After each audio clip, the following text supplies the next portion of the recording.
Well, good afternoon, everyone. Thank you so much for joining us this afternoon for the third installment of our 5-part webinar series.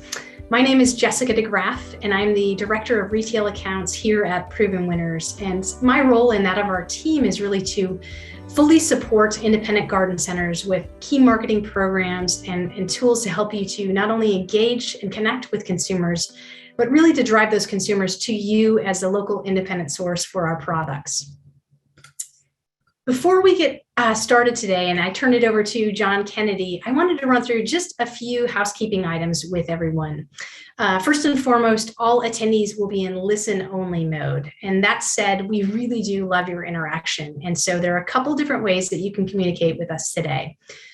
You can either click on the chat icon or the Q&A icon, and you should see those on your toolbar on the screen. In addition, I would really highly recommend and ask, as you have questions throughout the presentation, type those into those chat and Q&A icons. My colleagues and I are going to be monitoring the chat. And John is actually going to stop at a few different points in the presentation to answer questions that you might have as we walk through. And we'll also be doing a more robust Q&A at the end of the session as well. Lastly, I had a lot of questions last week with our first webinar with John Kennedy about recordings. A lot of people wanted to share this with your team members. We are recording this webinar. The prior webinar was also recorded, and that will be available to you early next week. And as I mentioned before, the goal of the fall webinar series was really to provide you with valuable advice from top industry consultants on really critical topics that are affecting our industry right now. And as I mentioned last week, I can't think of a more hot button item right now than labor, and more specifically, how to attract and retain great employees. And last week, John talked a lot about attracting and creating a culture of attraction. And we're really blessed to have him come back and join us again today to talk about tips for not only attracting great new associates, but more importantly, retaining them, how to keep them for the long haul. And so without further ado, I'm going to turn it over to John and let him share some great ideas and information with you all today. Thanks, John. Absolutely. Thank you, Jessica, very, very much. Let me get over to here, come over to there, grab this, and voila. Boy, technology is awesome. Happy Thursday afternoon or Thursday morning, depending upon where you're coming from. Where I am, it's in the morning. But we've got 2:00 something or other on the East Coast time. And that means that we're here to be able to learn and listen and share and figure out how to tackle what Jessica just said, which is one of the steepest hills currently in employment in America, and not just in America, but around the world. This morning, I took a moment to go on to the internet and search around for some data that would support the context of what we're talking about today, which is the retention of our talent. And you ready for it? Buckle up and sit down. Some 65% of employees are looking for a new job right now. That poll was done back in August by a company called PwC, reported out to CNBC as well. 65% of our workforce is thinking, yo, maybe I want to look for a job somewhere else. So the spinning, rotating door that's happening in the workplace is certainly problematic. And the way that you can solve it, I guess, are two aspects. I always talk about God giving me two hands to make life simple. One, how do we attract more people to be able to fill the slots of those that might be leaving, right? And last session that we had, we focused our attention pretty well on the aspect of attraction. How do we attract people? We showed an example of an onboarding video and a why working at the great Bisser Gurjev's company, Live Trends. Why would you want to work here? So that's a good way to get people to be able to come. Word of mouth, absolutely. Employees that work there that feel good about where they're working want to bring other people on board and share. That's another example. Feeding your employees so that you can grow your employees. All those things matter so that they then speak the message and have people come to you. Yet at the same time, that revolving door continues to revolve. So we have some people going in, attraction, and some people going out, retention. How do we stop that door? You want to make it so that it's a one-way door. Come on in. We'd love to have you here. And not lock the door because that would be unfair. But but treat them in such a manner that makes them want to stick around. Retention. And I've equated it as best I can to your industry. I've mentioned previously that you're very good at caring for plants, probably far better caring for plants than you do your people. Sorry, that stings, but it's true. And at the same time, I also thought, we're pretty good at getting a tree in the ground and giving it a best chance to thrive and survive. If I'm a landscape contractor and somebody just bought a fairly large, sizable tree that's expensive, right? Or a shrub or any proven winners items, certainly, right? When we put them in the ground, we want to make sure that the ground is appropriate. Soil amendment is there to be able to make it a nice, easy transition. We want to be able to have the root system grab as quickly as it can. We want to water it incessantly for the first week or two, just to make sure it sticks, that it's rooted. And those first 2 weeks with the plant really make a difference in the survivability of that plant, as to with our employees. Now, so we're really good at getting a plant started and rooted, right? But when it comes to our employees, what do we do in the first day or two? Is there anything that we do in the first day or two to have them feel welcome? And on their first day when they leave, go, man, I can't wait to get home and talk to my family about this new job that I have. That seems to be really, really awesome, because they knew I was coming. That was cool. And there was a note, usually where it's 30% off plant materials. It's welcome, Georgia, to our team. That's awesome. Showed up to work on the first day, and the sign at the building says, welcome to me. Right away, that's a really good thought, right? Get in there. Everybody knows that I'm supposed to be working. They're all, hi, I'm John. Hi, I'm Sally. Hi, I'm Jorge. Hi, I'm Mary. Hi, I'm whoever. We walk them through and give them a tour of the property or the business, whatever it is that you got. Maybe sit down for lunch with the buddy that's working in the department, and have them then work with the department team in the afternoon and get a sense of who they are. And then maybe somebody at the senior level, say, before you leave, check back in with me. I want to see how your day went. And before they leave to go home, they meet with a senior exec or a department head, and they ask, how was your first day? And they answer, pretty cool. You guys did a really great job. I felt welcome right away. There was a system in place. There was a process to be able to onboard me. I watched the video. That was fun. I know your core values. That's awesome. I see the vision of the organization. I like it. And I want to be part of that. And then the last thing that should be said before they go home is, I look forward to seeing you tomorrow. Come on back tomorrow, because it'll only get better. But you got to put that system in place first, right? So we're waiting to the end of the year here in 2021, and we're moving into strategic planning time in 2022. And I'm going to advocate for anybody that's wise enough to invest in your team to invest in the onboarding practices and principles in 2022. How do you make it so that person arriving at your business is as well cared for as the plant you put in the ground to give them success and opportunity? Root them. So there's palm trees, right? A shallow root system that when the wind blows too hard, it blows right over. And the wind blowing too hard in the economy oftentimes is a little extra money, or another place that I heard really does well by employee engagement. A rooted tree, like a big, deep oak tree, it's just there. A weeping willow just seeking roots to go towards water and are always building a fabulous root system. We understand that concept. Why don't we do that with our folks? So what's your current system in your workplace? Is your onboarding system more inclined to be more like a palm tree, shallow roots, blow over quickly? Or is the onboarding system in your culture in your workplace geared towards a rooted, established, retaining type of an organization? Got two choices, right? As we spoke about last time, the word culture came up, and we discussed that culture by nature typically means the way that we do things. We've always done it this way. That's kind of a culture. Geese, as we said, they have a culture, as we discussed in our last session. My assumption is that if you're here on this one, that doesn't automatically mean that you did see the last one. But my hope is that at some point you're able to go through all of these, Leslie and Ann's as well, and really get a deep understanding about the value of what you could be setting up for the future in 2022 and beyond. So a culture by nature is this is the way that we do things. But then I agree thinking that there's a mindset too. You can have a culture, but I want to talk about a mindset. Back to two hands. There are two types of mindsets that happen in the workplace. One is called a red train mindset. A red train mindset, for the most part, is a negative mindset. You know what the problem with this place is, or you know what, I've been here a couple of years and that person isn't a nice manager, or you know what, I don't think they pay us enough, or that's not my job, or boy, you know what, if I was running this place, this is what I would do. And those types of people, cancerous as they are still around in organizations. And then COVID, unfortunately, amplified it. Last session, I talked about the fact that the great COVID pandemic actually did two things, right? Always two. One, it accelerated our business.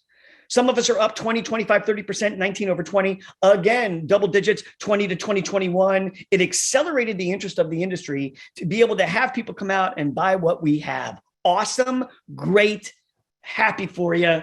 Money's awesome. At the same time, it amplified the challenges that you had in your workplace. So if you had a good team that was accelerating through COVID, they became a better team accelerating through COVID. If you had a poor team and then had to accelerate through COVID, it became a more poor or poorer team, right? So it amplified the organization and the culture and the mindset. So my initial premise last week was change that culture to one of attraction, build it from within. It's an inside job. Create that culture that allows employees to feel valued and heard and understood, as we discussed, right? You can go back and take a look at the notes there. There's also a second mindset, one that I'm in favor of, certainly. It's the blue train mindset. And that's more of a, yep, that's possible. Sure, why not give that a try? Every job is my job when it comes to what we do here. If our team is done and there's a team that's, got the truck in late and they're needing to unload the truck, but we're kind of done what we're supposed to do, let's go ahead and surge our love over to that team and help them unload the truck so we can all get out of here on time. Because if we leave on time and they're staying late, that's not good for everybody. That's only just good for us. So you have this mindset. And my work, blessed and fortunate to have it, moves cultures towards a culture of engagement, attraction, retention, but it also moves the mindset towards riding the blue train, which means that anything's possible. Destination is anywhere. What do we want to do? And you get the right people on the bus, in the right seats, doing the right work, trained well, educated well, communicated effectively, engaged in their work, complimented, rewarded, recognized. That feeds your team. So if you want to grow a plant, what do you feed it? Stuff that's going to make it grow. If you want to grow your team, what do you feed it? Stuff that's going to make it grow. Are you doing that? Enough to keep them. Because retention is important. 65% of the people currently employed in America say, yo, I'm looking elsewhere at some point. No time like today to finally make the change. Earlier this week, I was fortunate to be in San Antonio. No, I wasn't. I was in Fort Worth, Texas, working with TNLA, the Texas Nursery Landscape Association. Sarah and Amy had a chance to invite me to be part of their boot camp. It's a leadership boot camp, which is really cool. And it was my second visit there. We did the first one during their expo in August, and the second one was a follow-up. And at that follow-up, we asked, hey, based on what we talked about, a culture of attraction, similar to what we were doing with you guys earlier last week, I had asked, how did it go? How did it go? What's new? What's different? What's improved? What's changed? And it's a younger leader. His name's Greg. We'll just leave it at that. Greg, right? And he said, I took heed of what you suggested. I looked up with HR everybody's anniversaries and birthdays. And since August, I've been celebrating anniversaries and birthdays with people. And we have an employee that's been there for 16 years. And when we brought him a cake, he started crying because he'd never had a cake for his birthday at his work before. And I said, wow, Greg, that's like awesome. And he goes, it's amazing. Because I left with what you had said. I thought about it on the drive home. And I said, there's no reason to not try it at least. And I'm grateful that he did because the results were pretty amazing. He works in the ornamentals department. Greg, if you're watching, I told you I was going to talk about you. Your ears are ringing. And the ornamentals department currently has a line of people that want to work for the ornamentals department. In the organization that he's working for, people are like waiting to say, I want to go work over there where they seem to get a handle on growing people and not just plants.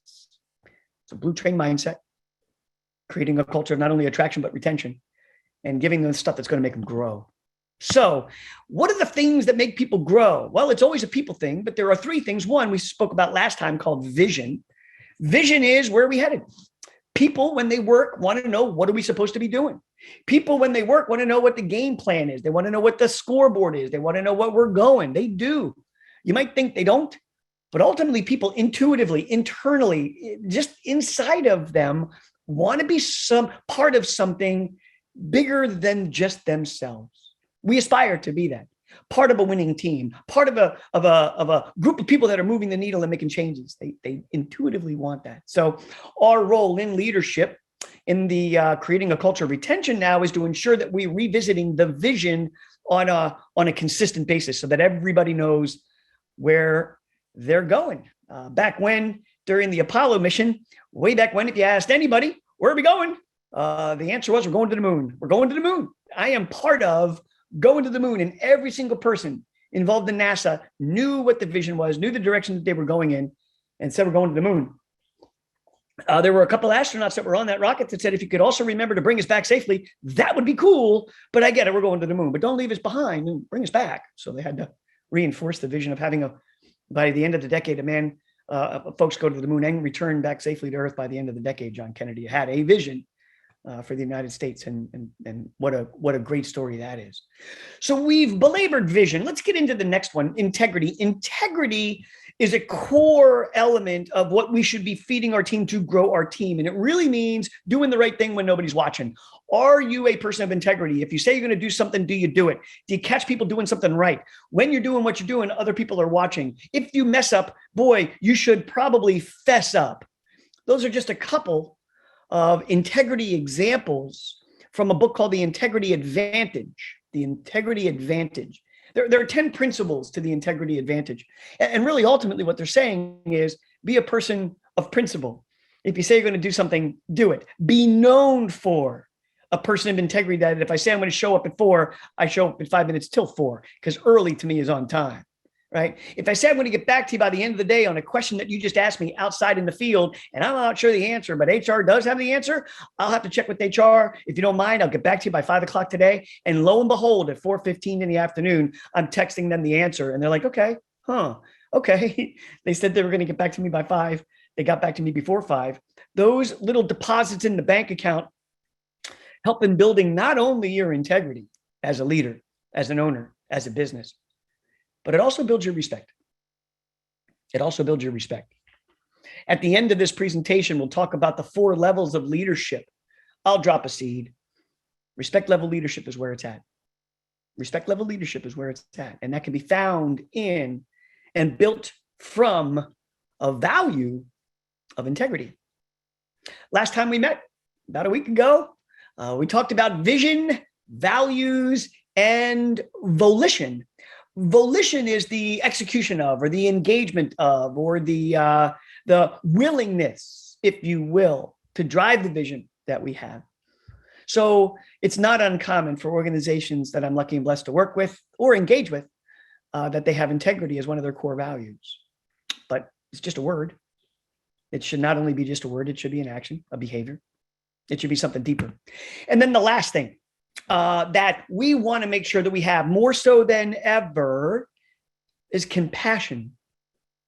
Meeting people at their level. Having an understanding to seek first to understand where they're coming from and then be understood. Sometimes in the accelerated paces I talked about of our industry in particular, what we do is we don't have time to be able to seek to understand somebody. We just need to tell them what to do and how to do it. I don't need any feedback. I don't need you to ask me why. I just need you to do it because I asked. That revolving door, they'll start leaving. Currently, 65% of them are thinking about it. Should scare you, by the way. All right. Compassion means that I'm able to lead from the heart, that I'm able to seek first, understand somebody, and then be understood. Years ago, and I've shared the story previously, years ago, I worked in the hospitality tourism industry. That background of hospitality tourism and customer experience and sales was invited to come over to the green industry and teach classes at ANLA and the management clinic back in the early 2000s. Bring your message of this over here. And so I spoke at an ANLA conference back in 2002. And here I am now, almost 20 years later. Thank you again for for valuing that. And early on, I would tell a story about my general manager that I used to work with in the hotel. His name's Bill Mitchell, one of the best leaders I've ever met. Just a handful of folks. He's one of them, right?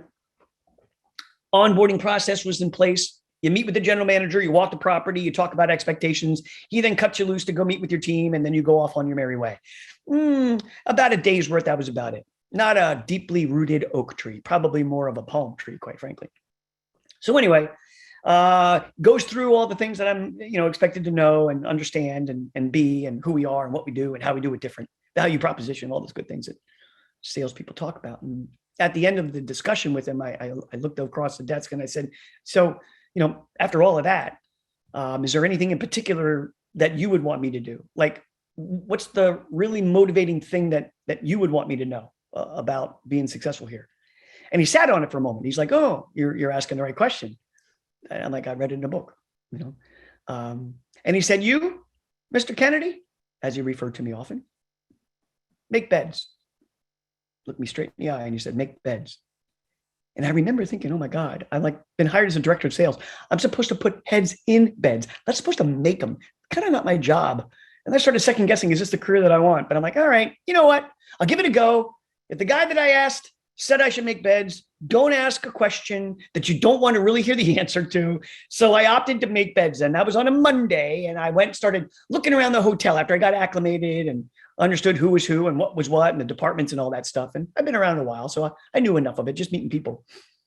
I was walking down the hallway, opened up a door was open with someone. I opened up a little bit more and there was a housekeeper in there making a bed. So I thought, this is my chance. I'm going to make a bed.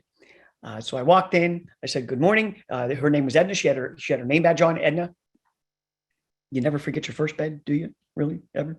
So good old Edna, I said, I'm John Kennedy. She goes, I know who you are. In almost like a biting way, like, wow, I'm up against it already. I said, I was wondering if I could help you, make this bed. And she goes, why? And I said, I honestly don't know. Bill Mitchell said, I'm supposed to make beds. So she showed me the finer elements of making a bed. She smiled because this is his onboarding, is that you go and meet with housekeepers and you make beds. And at first I thought it was to be humbled. Everybody does their job, but what, the housekeepers have an extra effort here. So I made a bed, and I remember distinctively once or twice, she did this. No, sweetheart, not like that. She called me sweetheart. It was nice. So I remember leaving that day. It was like a Wednesday or a Thursday, and I made a bed with Edna, and I'm like, okay, compliance. I've done what he asked. So if he was to ask me, I could say yes. Lo and behold, Friday, Mr. Kennedy, Mr. Mitchell, how's your first week? Pretty good. Getting to know people. It's kind of cool.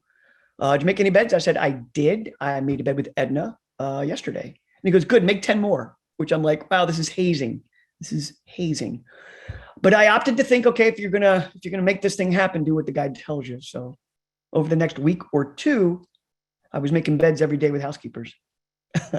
And I learned more about a hotel and how to run and operate and manage a profitable hotel. I learned more about the challenges of a hotel. I learned more about what it takes to clean a room and make a bed. And certainly I learned integrity and respect. And I learned compassion, that these women were no longer just housekeepers, which oftentimes they're addressed as or feel like just something. I'm just, a driver. I'm just an installer. I'm just a designer. I'm just working in a tree department. And when somebody says the word just in front of their title or their description, it usually means internally they believe that they're more, but the folks that run the place here don't really see that in me. Yeah. Well, we have to see in people what they're may not able to see in themselves, which is true leadership. So I started to have a fondness and an absolute respect for the housekeepers, who, by the way, know everything. They've been doing it for years, collectively, like 200 years of experience. Miss Wilma, been working there for over 40 years. Miss Edna, 25. Miss Jessie, another 20. I got to know these beautiful Black women. And I was there for 3 years. And as I was leaving, because I took a job doing what I do now professionally back when, I was invited to go back to the laundry room. And there they were, all of them, with a cake for me. And they were wishing me goodbye. And it was one of the most moving things that I'd ever experienced. And there's this picture, a wonderful picture of me, stark white man, surrounded by these beautiful Black women. Let me squeeze a big hug. There's a bosom right here. There's this funny picture that I have that I'll just never forget. The experience of compassion in the workplace that can galvanize a team and make everybody understand what we're here for, and ultimately treat people with the respect that everyone deserves. Compassion means meeting them at their level. Sometimes we expect them to meet them on ours. Hey, don't you know that? Thank you for making me feel stupid. I'll have another, sir. Why would you want to dismiss or diminish or let somebody feel less than? That's not the role of our job as an owner, leader, manager, right? It's a quick way to make that revolving door happen, though, right? I'm in within a week, I'm out. And then it just keeps going. Get them in, great. Promise them the world, great. But if you're going to promise them the world, deliver it. Like, deliver it and put it on a video. This is what we do, and this is how we do it. Have a sense of integrity that what we said we were going to do when we hired you from our video that we created and spent a lot of money on actually is being done each and every day by all of us. And if it's not done by all of you, then get rid of the ones that aren't. Because back when we met last week, I talked about the Container Store. I'd rather have one great person than 3 good people. So go find some great people, or keep the people that you have and make them great. So that was my rant. The guy named Greg and another woman named Mandy, had talked about the values exercise. I introduced them to the values exercise in Texas when I was back there in August, right? And I said, this is a really neat exercise that allows you to be able to get rooted with your team, right?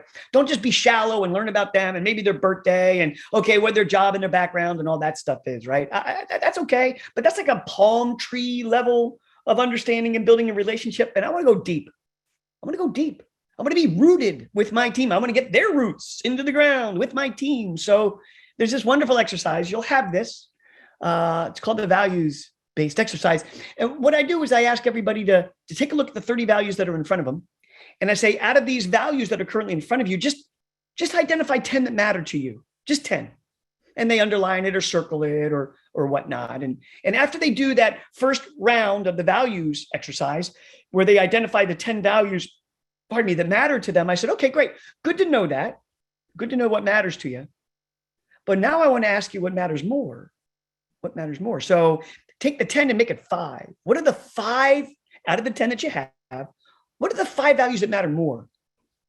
So they take a moment to figure out, okay, what could I get rid of? I have fun as a core value in my top 10, but do I need to have fun where I work? I'm going to kick fun to the curb. Or I have family as one of my top 10, but God, the way they've been treating me lately, they go to the curb as well. And faith. Yeah, I haven't been to church in years. So let's just, everything that begins with the letter F, I'll just go ahead and move off of my top 10, and whatever remains will be my top 5, being silly. But their top 5 then are the 5 values that matter more. I'm like, okay, cool. So now we had what matters to you, and now what matters more. Out of the 5 that are left, I want you to tell me what are the 3 that matter most. The 3 that matter most. And we do this exercise. And there were 15 people in the room, and we shared where their value system was. What matters to you? Passion, family, faith, cool. Honesty, integrity, respect, loyalty, balance was one of mine. Integrity, as we stated. But when you take the time, not much, just a little, but when you take the time to find out the root structure of your employees, what makes them tick? What makes them want to show up to work? Sure, you've got your core values, and I think it's important to abide by our core values, but wouldn't there be wisdom in asking your team what values matter to you as well?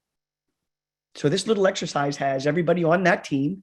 Mandy did hers, Greg did his, their teams did it.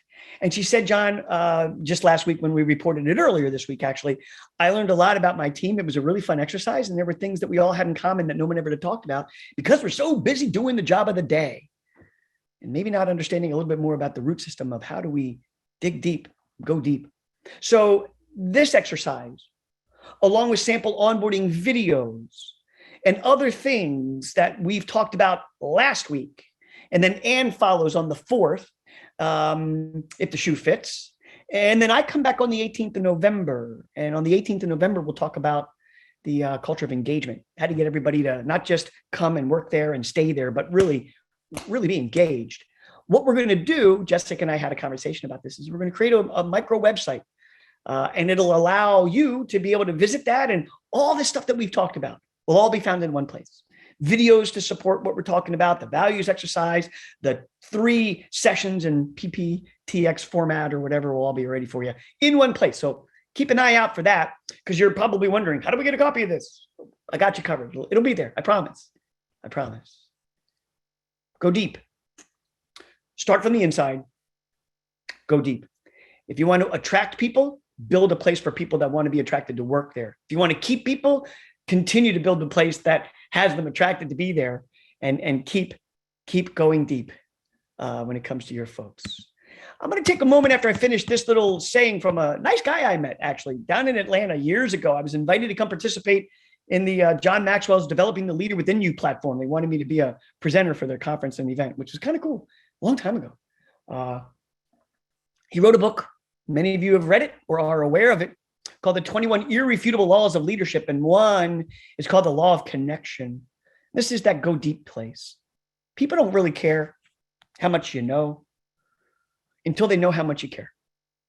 Learn about them. And the funny, interesting thing is that I teach a transformational sales class, right? And we talk about influence and account management and account retention and account attraction. Literally, quite frankly, sales and leadership are very similar because they're about influence and attraction and retention. When do we look to attract customers? Oh, when we lose some, we're very reactionary. When do we look to retain our customers? Well, it's the easiest way to build your model is to be able to keep the customers that you have, because if you lose them, it becomes costly. You got to go out and spend to get new ones. And the third element, attract, retain, and then drill deeper. How do I get more opportunity through my client base? So what we're talking about, these principles, if you will, the law of connection, attraction, retention, going deep, being an oak tree and not a palm tree, are easily transferable to the element of sales. Wow, at that exact moment I was about to stop, I see a chat pop up. So let's take a breath for just a moment. It's 11:30. We're about halfway through, and see if there are any questions, comments, thoughts, concerns, feedback, anything I need to know. Anna, Jessica. At this point, John, no questions. I think the one thing that I was really interested in is, you talked about asking, how's your first day? And then following up with, I look forward to seeing you tomorrow. But when you're talking about the value-based sort of exercise, when would you do that? Do you do that day one? Do you wait a week and let someone sort of get acclimated before you do that? When would you recommend starting that? Great question. And thank you for asking. So there's kind of two things at play, right? There's the team environment. I oftentimes use it as a team exercise where the team gets to know each other. So it's not as much the new employee, we understand them, although you could do that in advance of it, right? But probably during the interview process or maybe on their first or second day as an individual. But the lesson oftentimes, Jessica, is given at a team level, or even in some smaller garden centers that I work with at an entire organizational level where everybody shares what matters to them. And it's interesting because what happens sometimes is that an employee looks across the table and there's somebody that they really don't get along with. And strangely, 2 out of the 3 core values are the same. And they're like, well, how do I not like somebody that's like me? And oftentimes as we see in somebody the things that we don't like in ourselves, that's why. And I explain that. A splinter in your eye is a log in mine, if you go biblical on that stuff. So one more thing, it brings me to this really cool story. I was out in Boise, Idaho years ago, speaking at the Treasure Valley conference on financial planners or something. And one of the folks that were there shared a really wonderful story about their onboarding, and they equate it to the first day of school. And what they do in advance is they send a book bag full of all the paperwork that you're going to need, and please fill in these forms and have that done before you arrive, so that there's not this awkward, like you're in a doctor's office filling in forms before you go see the doctor, right? But there's also some tchotchkes, there's a hat, there's like a water bottle and some logos and, all the stuff that you would want a shirt and is in a book bag sent to them in advance. And it walks them through, here's who we are, here's what we do, and here's an onboarding video for you to watch as you prepare to be ready for your first day. We look forward to seeing you, because they think that coming into school on your first day is a big deal. Like you wouldn't want to go home after your first day of school and say, how did it go, honey? And first grade sucked. So they really want to make a big splash, right? And the coolest part, which I thought fascinating, and it might be not for everybody, but maybe you find some value in this. When you walk into work, they say, wear this book bag on your first day, bring it in just like at school. And that book bag automatically, when people are in the parking lot and they're starting to walk into the office and they see somebody with a book bag, they're like, I know that this is their first day. And they go and they are inclined, not forced, not mandated, but inclined to want to go introduce themselves and say, hey, I'm John. I work in accounting. And my first book bag day was about a year and a half ago on August 1st. So that means you're new here. Welcome aboard. My name is John. What's your name? And instantly they're first like going, I'm getting stalked by people I don't know. And secondly, the book bag's kind of weird. But then there's this cool, like people are already approaching me before I even get into the front door. Here's another step that they did, which I thought fascinating. After about 2 weeks of working and an onboarding process that's quite arduous and deep, and they'd rather get them trained up and really good starting out than to be able to throw them into the water and say, hey, deep end's a little farther down. If you could swim, that'd be great. That's not fair to anybody. And what they do is they send a letter to the home. This is really cool. This is the compassion piece. We just wanted to let you know that your family member, fill in the blank, mom, dad, kid, brother, is being well taken care of at work. And we value the time that they have with their family. We'll make sure that they have every chance to be with you as often as possible. There are some days where we have to work late and there are some days we might have to travel, but we just want you to know that we value their relationship with you. And we want to make sure that you know that. We will do everything we can to keep them safe and have them return safe and make sure that they're cared for when they are not at home. We wanted to thank you for extending your family member to our business. Like, right? Like, oh my God, how cool is that? It's a wonderful company. And when you look at employee engagement surveys that they ask all the employees, how do you feel about working here? 98% or better. I mean, they really are engaged and they want to make sure it's protected. So when an employee is contemplating working for this place, the employees that work there already are part of the interview process. Yep, HR will bring them in. HR will be able to size them up and say, yep, first cut, you're good. Now we'd like you to meet with the team of people that you're going to be working with. They're so protective of that culture that we don't want somebody to come in that's not going to fit. So the team has a way of being involved in the decision-making of an employee being hired. And the different perspectives, by the way, of everybody looking at them differently is really cool too. And you'll find most organizations value that. They're like, I like the fact that I work here and I have a say in who works here too. We want to protect what we have, protect this house, as they say in Under Armour. And we want to do that. So long answer to your question, Jess. Early on with one, time with the group or the team is fine. And I'll give instructions when we post this up to the Proven Winners website that we'll create for you. There'll be instructions on how to do the values-based exercise. Cool stuff. All right, moving on. Interesting. So the most recent study was 64% of the people are like, I'm out of here. But there's been a study that's been done for 60 years now. 60 years. Side note, side pitch probably, but we have an employee engagement study that we do with our organizations that we work with. So if you're so inclined to be interested to find out about that, just ping me. Hey, John, you talked about an employee engagement survey. What's up with that? And then we can show you what that is. That'll be pushed up out to the website that we build after our last engagement on the 14th of November. So hang tight for that. 18th. Jessica, help me. It's either the 14th or the 18th. I think it's the 18th. 18th. So it's the 18th? Yeah. Something else on the 14th. So this study was done by a company called the Lendahall Group. They do it still every 10 years. And what they're fascinating is to say, hey, what motivates you as an employee? And interestingly enough, the top 5 have always remained in the top 5. There hasn't been much change in 60 years about what intuitively engages people to be able to want to show up and work and do their very best. Just take a minute. On the left-hand side, you'll see where it says manager. And what I want you to do in your mind as a manager mindset, I want you to take about 2 minutes. That's what we'll grant you. 2 minutes to look at the 10 and go, okay, on a pecking order of most important to least important, what do you think is the most important thing to an employee when it comes to being motivated in the workplace? Is it good wages? Sure, then put that. If it's work that keeps you interested or personal flexibility or good working conditions, whatever it is, feeling in on things and knowing what's going on, appreciated for the work that I do, job security, whatever the order is that you feel represents the wants of your team, take a moment, put it in the order that you feel.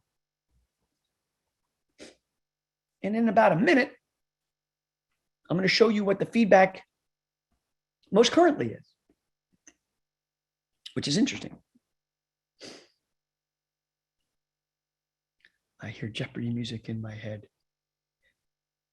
Then again, I always hear Jeopardy music in my head. So nothing new there.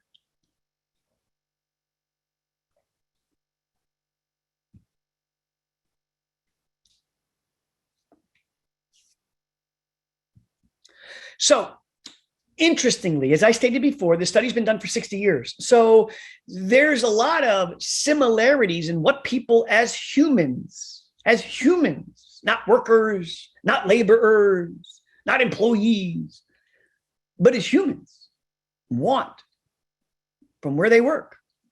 Number one, I want to be appreciated for the work that I do. And it's not everybody gets a trophy and all that crap I hear oftentimes, that this generation of people, everybody wants is a trophy and blah, blah, blah. Go for it, I guess, if that's your belief system. But fact is, for 60 years, it's been in the top 5 for a very long time. And it's not much for somebody to go, hey, I really worked hard on something and I really put my lean in on it. It might not have been as much as you do because you've been doing this for 20 years and I've only been here a year, but I really did my best. And then you come in and you point out what I did wrong and maybe not what I did right, which kind of sucks.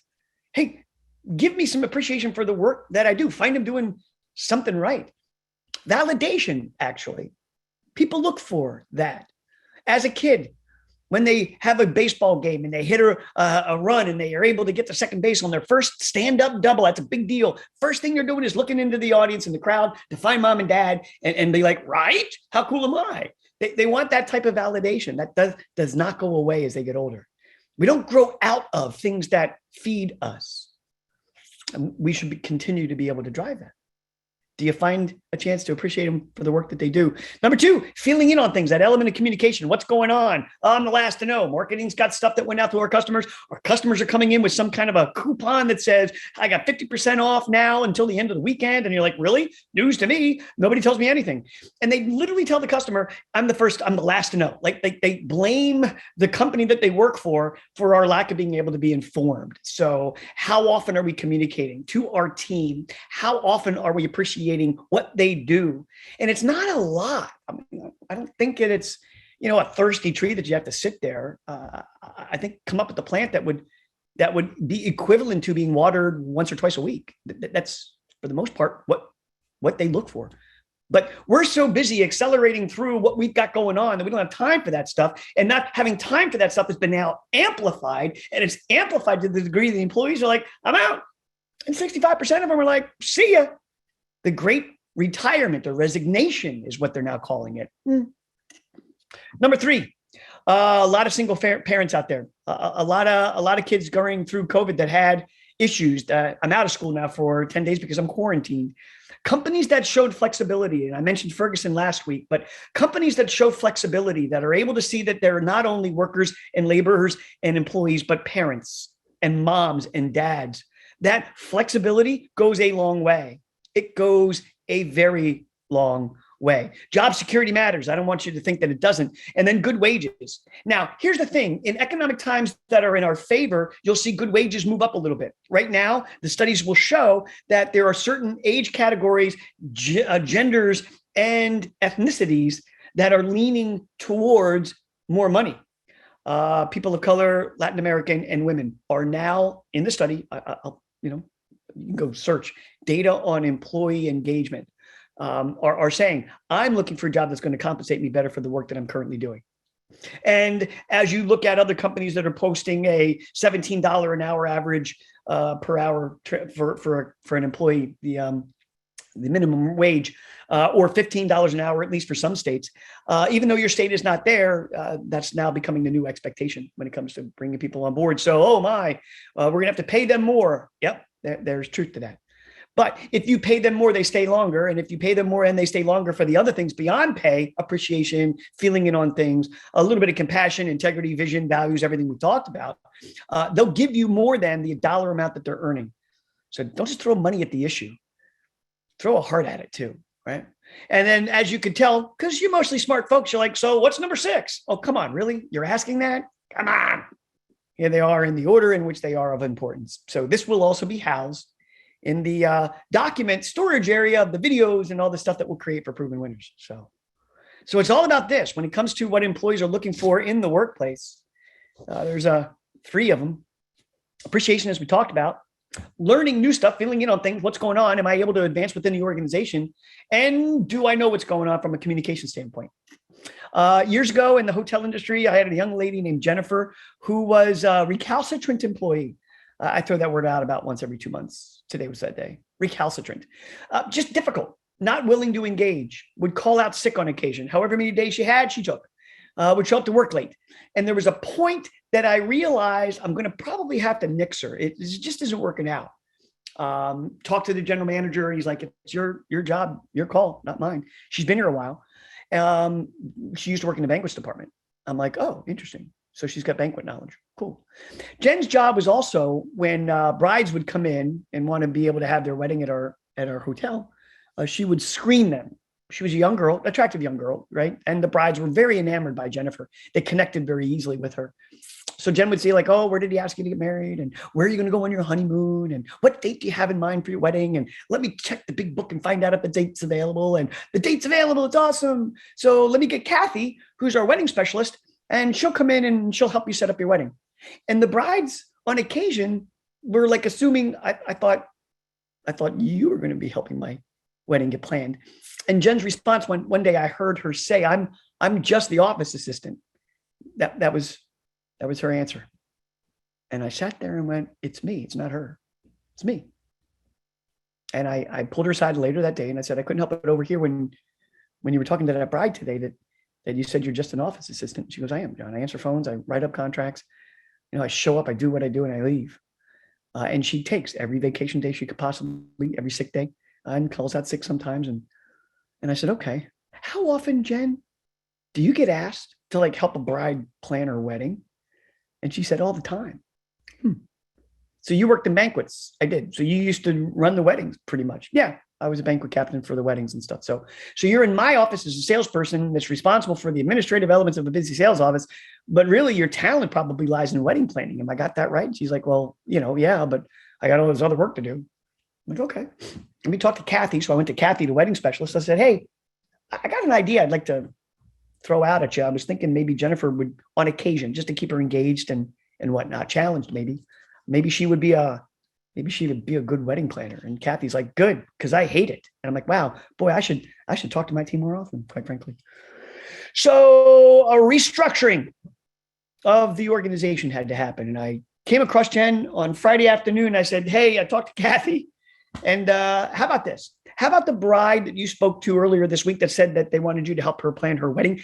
How about you call her and you tell her that you're actually going to help her plan her wedding? And her eyes opened up. And I said, no, I'm dead serious. You know a wedding, a good wedding. You go to your friends' weddings because you come in on the weekends and you tell me about it, right? So let's make you begin the process of learning about wedding planning. And let's talk on Monday. And she came in on Monday. She'd already secret shopped other 4 hotels in the area and pretended to be a bride and came in on Monday to me with a secret shop of 4 hotels in the area and says, this is why we suck at this. I'm like, oh my God, I've created a monster. But she was true. She said, we've got old food. We've got a decorated area upstairs that looks like it's from the 70s. She was very blunt and very honest. So I introduced those ideas to Jim Mack, our food and beverage director, and Bill Mitchell, our general manager. And Bill Mitchell, who I mentioned earlier, smiled and he goes, that took you long enough. I'm like, damn, this was a test. And Jim Mack is like, wow, she can't even come into work on time. Why are you giving somebody that much responsibility if she can't even come into work on time? Jim was a 2-pack-a-day smoker and currently dead. So there we have it. Jennifer ended up becoming an exceptional wedding planner. She blew the socks off of the numbers. And Kathy, every year for 3 years, had to look at the numbers that Jennifer was posting on weddings and what she was doing in comparison. And every meeting was awkward because she was kicking her butt up and down the route, right?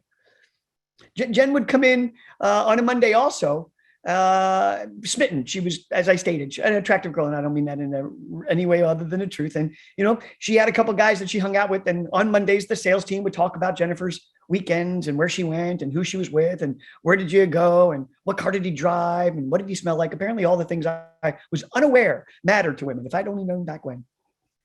So anyway, I would ask, where did he take you to dinner? Because I could qualify a guy by his dinner choice.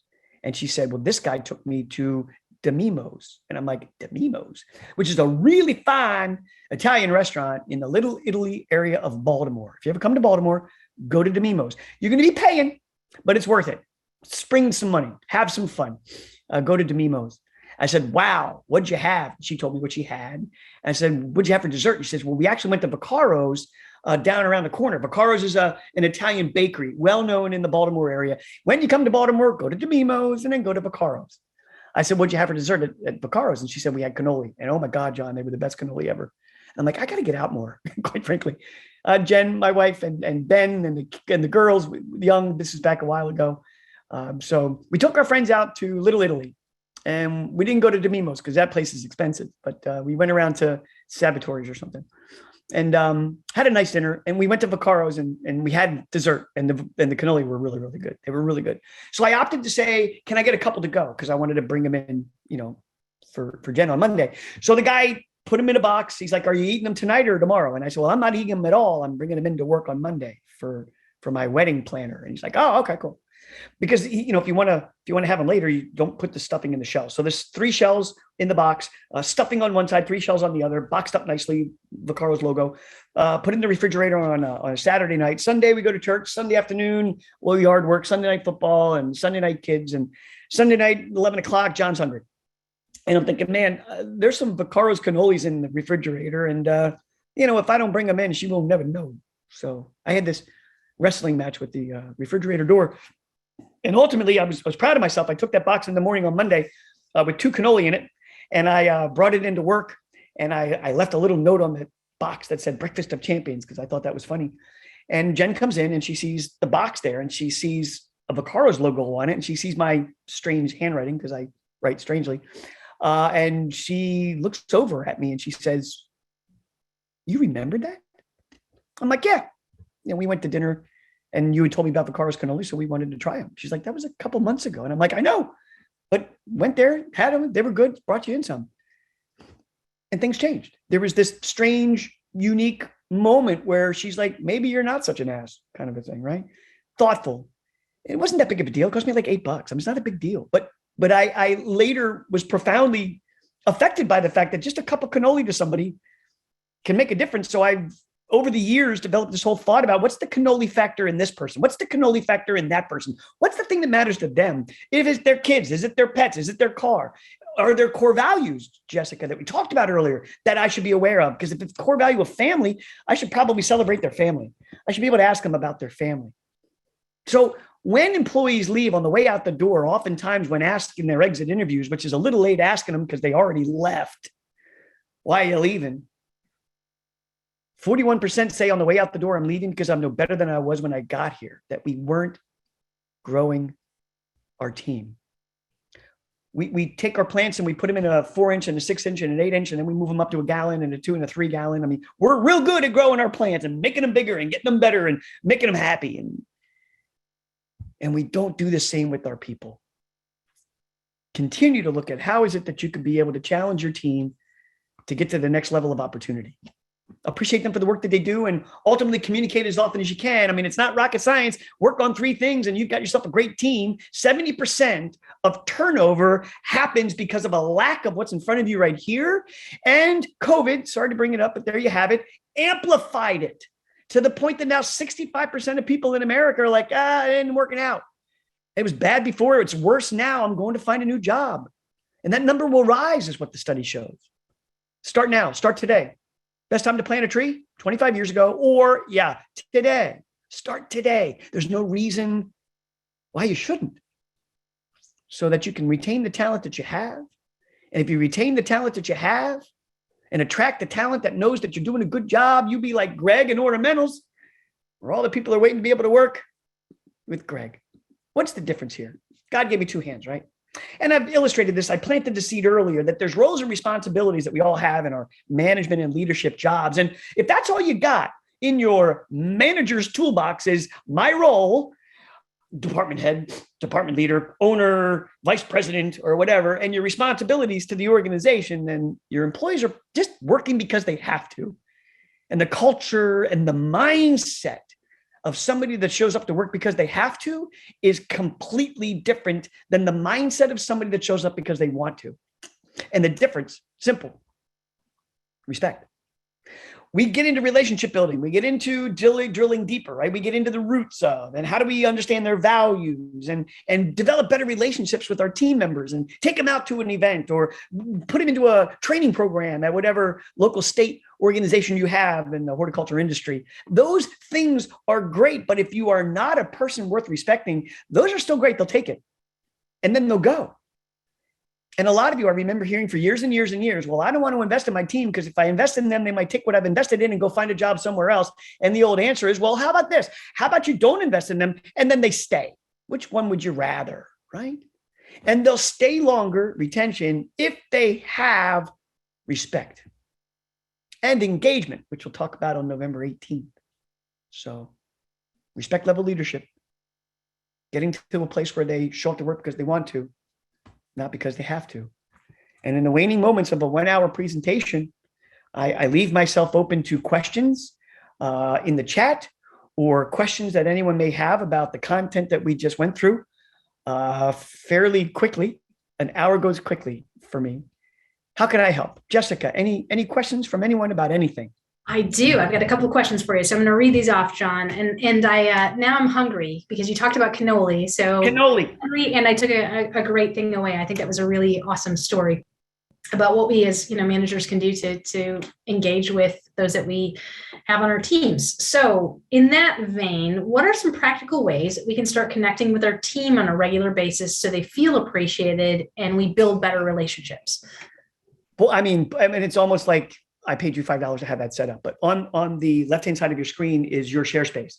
And it's built exactly for that. It's a way that an employee can take their phone and go into the QR code and right away, attaboys, attagirls, great job, new employee, employee of the week. Here's the word of the week. Here's the translation word of the week so that we're learning Spanish, English at the same time. I mean, digitally, getting people connected in that way, now that the younger generation is coming into the workplace and are assuming that these are the types of things that you should have, your share space is a perfect place to have that happen.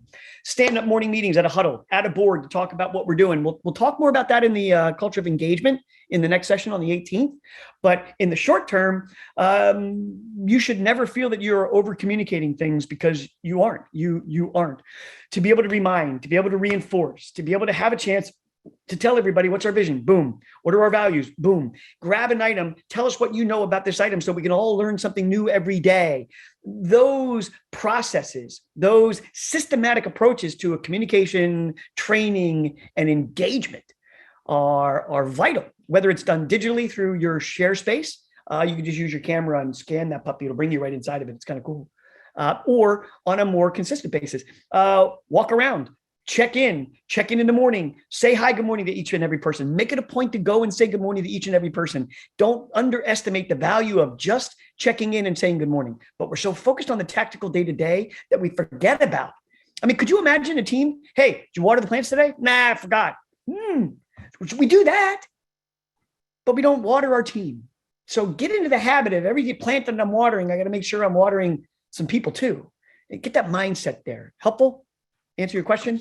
Yeah, absolutely. And kind of taking that a step further, I loved, and I've had some other people send the note of really love the story about Jennifer, right? Yeah. And how restructuring totally changed an employee that was disengaged, didn't want to do anything. So when you think about the garden center scenario, John, do you have any tips about, spotting that happening early on and really how can we change that quickly? Because often, to your point, when we get to the point of somebody being that disgruntled or frustrated, we either let them go or they decide, I'm 65% of this people and I'm going to find a new job. So how do you spot it and really move quickly to make sure that if the skill set's there, we can move them?